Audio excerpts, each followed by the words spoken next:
भक्तों, आप सभी का कल्याण हो, बालाजी महाराज आपके ऊपर कृपा करे।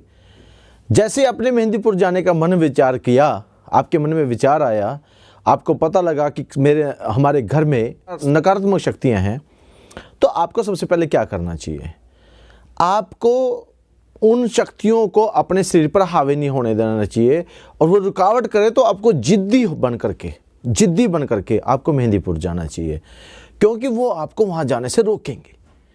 और जैसे ही आपको लगता है कि वो रोक रही हैं, तो समझ लो कि आपके ऊपर नकारात्मक शक्तियाँ भारी पड़ रही हैं।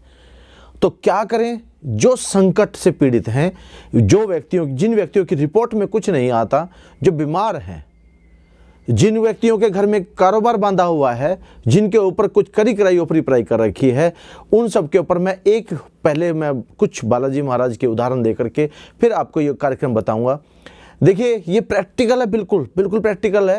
हमारे गुरुजी बताया करते थे कि वो जब इन चौकियों का काम करते थे तो उन्होंने एक कहानी बताई थी, और कहानी उन्होंने अपनी आंखों देखी थी। वही कहानी मैं आज आप लोगों को बताने जा रहा हूँ।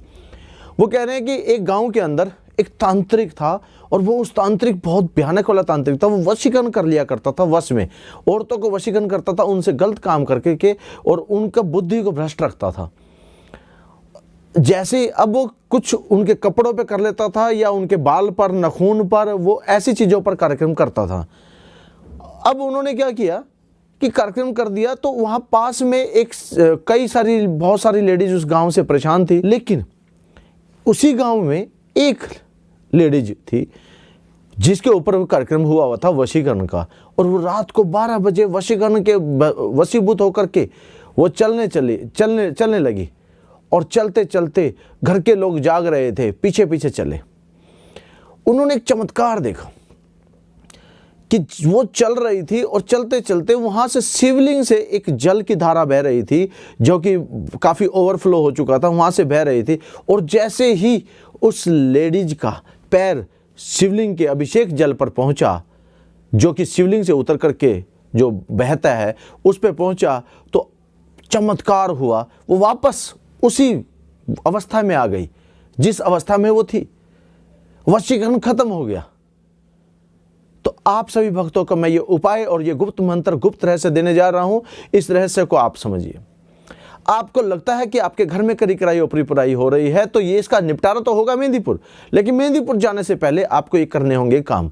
हर सोमवार को 5 आटे के दिए, हर सोमवार को 5 आटे के दिए खड़ी जोत होती है उसके लगाने हैं। ये सिर्फ संकट वाले को लगाने हैं, परिवार को नहीं लगाने। यहां गलती क्या करते हैं? परिवार के लोग लगाने लग जाते हैं। संकट वाले को लगाने हैं। एक बात बताइए, परिवार के लोग उस जल पे जाए तो उसको होगा क्या? ये जिसके ऊपर करी कराई ऊपरी पराई की आपको शंका लग रही है, उसी के ऊपर ये काम करना है जल पर। और शिवजी भगवान को वो संकट वाला व्यक्ति वहां पर दिए लगाए, और दिए लगा करके प्रार्थना करे। 5 आटे के दिए, जोत के, देसी घी के, जोत के, खड़ी के। आटे के दिए बनाने का मतलब है कि आटे की लोई बनाए, उसमें उंगली ऐसे करके उसके दिए बना ले, और 5 पे वो जोत सिर्फ घी की भीगी हुई खड़ी कर दें। जोत भरने की जरूरत नहीं है, सिर्फ घी की भीगी हुई खड़ी कर दें। 5 जलाएं, और वो जो पीड़ित व्यक्ति है वो एक गुलाब का फूल ले, और थोड़े से दूध में मिक्सी में पीस के उसका बना करके उसको शिवलिंग पर अभिषेक करें। और जैसे ही शिवलिंग पर अभिषेक करें, नीचे से जो जल आए अभिषेक होने के बाद का, उस जल को वापस ले और लुटिया में लेकर के थोड़ा सा सेवन करें, और फिर अपने घर पे ले जाएं। आपका धीरे धीरे संकट कमजोर होना शुरू हो जाएगा। आप मेहंदीपुर की तरफ जा सकते हैं अगर आपने कार्यक्रम किए। इसके बावजूद सोमवार, मंगलवार और शनिवार, वैसे तो अगर हो सके तो वो 7 दिन परहेज करें, लेकिन ऐसा हो नहीं सकता। कलयुग के अंदर ये बहुत मुश्किल काम है परहेज को कर पाना। तो आप सोमवार, मंगलवार और शनिवार, इन दिनों में लहसुन और प्याज का सेवन ना करें। कोई भी तामसी प्रवृत्ति की चीज का सेवन बंद कर दें। और इन 3 दिनों के अंदर कोशिश करें कि आप मसालों का भी सेवन बंद कर दें, ताकि वो जो 3 दिन है दैवीय शक्तियों का बहुत अच्छे ढंग से प्रवेश हो।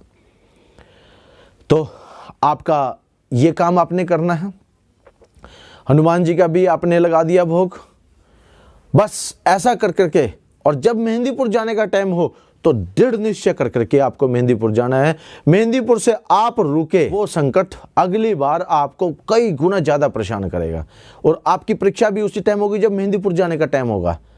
तो भक्तों, जय श्री राम, बोल बालाजी महाराज की। तो आपके बारे हो जाएंगे हरियाणा की शान। कहते हैं हरियाणा में दूध दही का खाना, देशों में देश एक हरियाणा। एक ऐसा भजन सुनाऊंगा हरियाणवी जो आप दिल्ली के अंदर बहुत फेमस होगा, कलकत्ता के अंदर नाम होगा। ये बाबा के प्यारे का भजन, ये मेरे बाबा का सुंदर मधुर आवाज। क्या बात है, ताली के साथ 1 2 3।